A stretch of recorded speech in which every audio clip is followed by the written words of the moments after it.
Assalamualaikum. Waalaikumsalam. Mari silakan duduk, Bu. Nggih, makasih Bu. Saya tutup pintunya dulu ya, Ya, Bu. silahkan.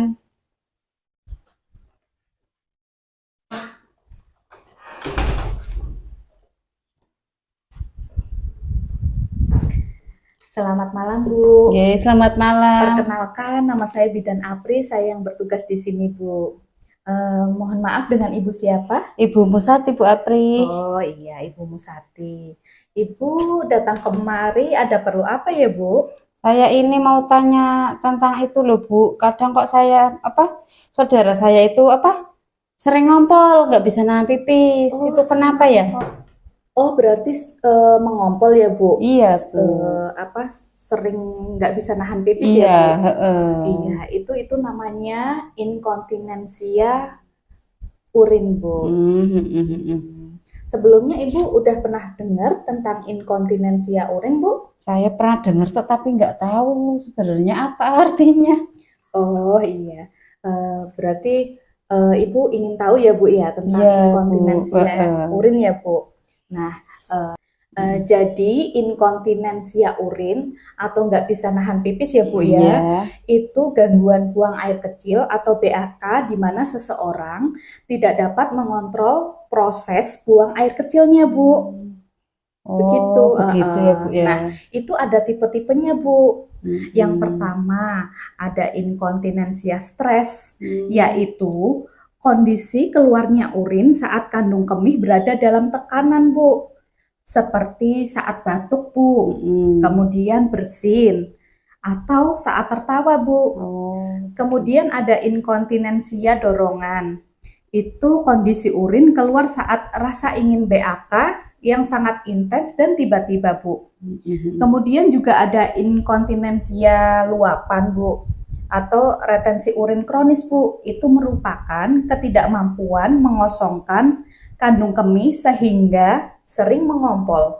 Kemudian inkontinensia total, Bu, yaitu kondisi ketidakmampuan kandung kemih untuk menyimpan urin sama sekali sehingga selalu mengompol, Bu. Begitu. Iya.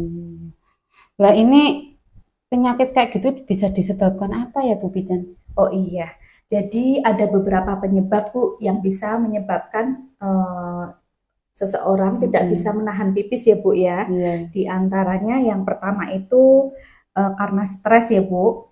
Itu disebabkan oleh melemahnya atau rusaknya otot-otot yang berfungsi untuk mencegah proses buang air kecil seperti otot dasar panggul, kemudian sfinkter uretra atau lubang keluarnya urin, Bu. Kemudian ada karena dorongan, Bu, biasanya disebabkan oleh aktivitas berlebihan otot detrusor yang mengendalikan kandung kemih. Kemudian ada lagi itu ya, Bu, dapat disebabkan oleh terlalu banyaknya mengkonsumsi alkohol, Bu, dan kafein ya, berarti kayak kopi gitu, Bu. Terus juga ada karena luapan, Bu, biasanya disebabkan oleh penyumbatan pada kandung kemih sehingga mencegah pengosongan sepenuhnya, bisa juga disebabkan oleh pembesaran prostat, Bu. Terus yang terakhir itu ada yang total, biasanya disebabkan oleh masalah pada kandung kemih sejak lahir, cedera tulang belakang, atau adanya fistula atau jalur baru, Bu, pada kandung kemih.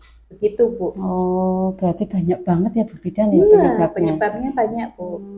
Lah terus cara mencegahnya biar nggak kena kayak gitu gimana Bu Bidan? Iya, berarti ada beberapa cara untuk mencegah agar tidak terjadi seperti itu ya, Bu ya. Di antaranya itu yang pertama, menjaga berat badan, Bu, biar stabil ya, Bu. Kemudian yang kedua, menghindari atau membatasi minuman yang mengandung alkohol atau kafein, Bu. Iya. Kemudian melakukan latihan otot dasar panggul agar kuat, Bu. Kemudian juga menghindari merokok ya, Bu ya. Oh, berarti nggak boleh juga ngerokok ya Bu ya? Iya. Kalau merokok itu kan tidak baik untuk kesehatan, Iya, Bu. ya, banyak banget ternyata ya. Iya. Nah terus nek kayak gitu bisa penyakit kayak gitu bisa diobati nggak itu Bu Bidan? Oh iya.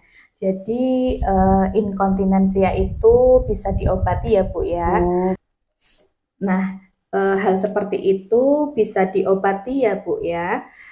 Di antaranya yang pertama bisa dengan perubahan gaya hidup, Bu. Mengurangi berat badan yang seperti tadi saya bilang ya, Bu. Kemudian membatasi alkohol serta kafein. Kemudian melakukan latihan dasar panggul, senam kegel, kemudian yoga itu bisa ya, Bu. Lalu melakukan latihan kandung kemih, kemudian menggunakan bantalan penyerap, kemudian melakukan pengobatan dengan resep dokter, atau pembedahan kalau misalnya itu sudah termasuk yang parah, Bu. Iya. Pembedahannya itu seperti prosedur tape atau sling untuk inkontinensia stres, Bu. Yang tadi sudah saya jelaskan itu ya, Bu ya. Nggih, Bu Bidan. Ibu gimana? Sudah mengerti apa yang saya jelaskan? Nggih, alhamdulillah saya sudah mending paham, Bu Bidan. Oh iya, tadi kan ada cara mencegahnya biar tidak terjadi hal seperti itu ya, Bu. Tidak terjadi inkontinensia urin ya, Bu. Apa saja? Berarti menjaga berat badan, kemudian terus nggak boleh merokok, terus nggak boleh minum minuman yang kopi-kopi, terus hidup pokoknya sehat gitu ya, Bu ya. Iya, betul seperti itu, Bu. Berarti Ibu sudah jelas atas apa yang saya berikan ya, Bu ya, informasi yang saya berikan. Ada yang mau ditanyakan lagi, Bu? Lah berarti nanti kalau seandainya kayak gitu perginya langsung kemana, Bu, periksanya, Bu? Oh iya, nanti kalau misalnya Ibu mengalami hal seperti itu, Ibu bisa langsung ke fasilitas kesehatan seperti puskesmas, kemudian ke rumah sakit juga bisa, atau ke tempat bidan juga bisa ya, Bu, ke tenaga kesehatan ya, Bu. Seperti itu. Bagaimana, Bu? Sudah jelas? Nggih, sampun jelas. Oh iya. Kalau sudah jelas, berarti tidak ada yang ditanyakan, Bu? Nggih, sampun, mboten enten, Bu. Bu Bidan Apri nggih matur suwun informasine nggih, matur suwun nggih. Ahmed Rian, Bu. Assalamualaikum nggih.